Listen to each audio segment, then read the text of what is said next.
going to race it off past Nova Scotia into the North Atlantic. It might become Bill.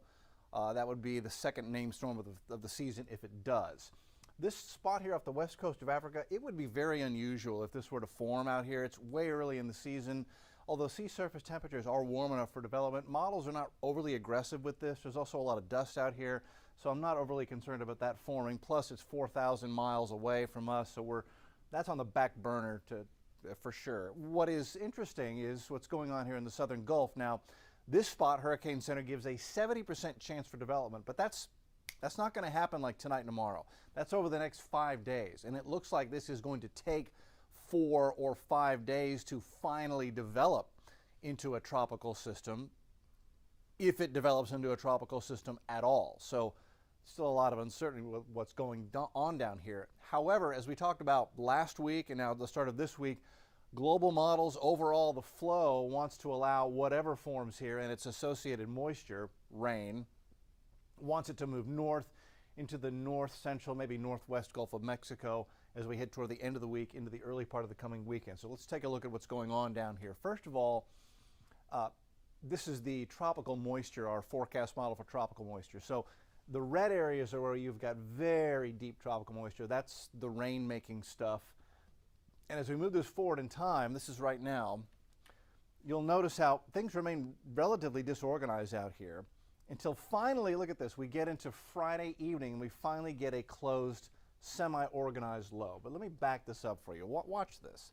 Watch how this may end up playing out. This is going to be a tricky forecast. So as we head into Friday, it's a very broad circulation. That's probably not a tropical depression or tropical storm. It's just too spread out.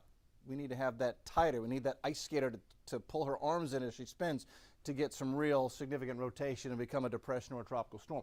That's a very broad circulation. But what the models are kind of hinting at is that we may have a lobe, a little spin around the main circulation, cut off and develop into what becomes a tropical depression or tropical storm. Watch how this, we'll move this forward in time and see how it pinches off right there. So this is Friday night. That may end up being our tropical depression or tropical storm while this parent low just kind of collapses and this one takes over. The idea is this is very disorganized. It means a weak system. Wind is not going to be a big factor with this most likely, but these are notorious heavy rain makers. So what I'm really focused on trying to figure out is where is that heavy rain threat? And right now, it appears it's going to be Louisiana, Mississippi, Alabama, and not so much Texas. We'll put this in motion again. Now, again, I told you, so the brighter red and oranges, that's the deep tropical moisture. That's where the heavy rain is going to be. And there it is on the north and east side of that center. The dirty side is Louisiana, Mississippi, Alabama, Florida Panhandle, and it's dry air over Houston. So this thing may be close to us, central Louisiana coast, southwest Louisiana coast, but we're going to be on the dry side, the clean side, and we may not get a drop of rain out of this. That's possible. We go into Saturday afternoon. What there is of this is well inland. We're on the dry side. Hopefully we get at least a few scattered showers wrapping around the backside. My yard could use some rain. But again, this is not a wind threat. This would be a rain maker, and then it moves into the deep southeast United States going into Sunday. So that's one scenario. Let me show you another one. That's the American model. This is the European model. And again, you see the yellow lines, those are the isobars, the lines of equal pressure, broad, disorganized circulation trying to form down there this evening. Put this in motion. We go into, this is Thursday. Let me just connect the lines, the isobars. Look how broad the circulation is. So that's so broad, it's more like a tropical gyre than it is a tropical storm. But again, what tries to happen, and watch as we go forward in motion, you'll watch out here, a little piece of energy is going to try to come in and take over as a parent low and be a tighter, more organized circulation. That would be the ice skater pulling in his or her arms, and there it is right there. There's the lobe. So maybe that little spot becomes a tropical depression, tropical storm as we go into Friday. Where's it going to go? Basically the same place. It curlicues around and goes into central southwest Louisiana. And again, this would put Louisiana, Mississippi, Alabama, Florida on the wet, dirty side. They'd get all the bad weather with the heavy rain. We might see a little bit of wraparound moisture, but I've seen this scenario play out so many times where from the center east they get everything, and from the center west you get nothing but sunshine. So that is the forecast of the American and the European model right now. It really keeps everything to the east of Houston. That would be heavy rain across Alabama going into Georgia, going into Sunday. I did want to show you one more thing. Give me just a moment. This was the visible satellite today, and we're going into darkness now. So this is the past 4 hours, and you can see it's getting dark, but you can see there's a broad rotation down here. There's just no deep convection. There's no big thunderstorm activity down here. I need to see thunderstorms near what looks like a little center here.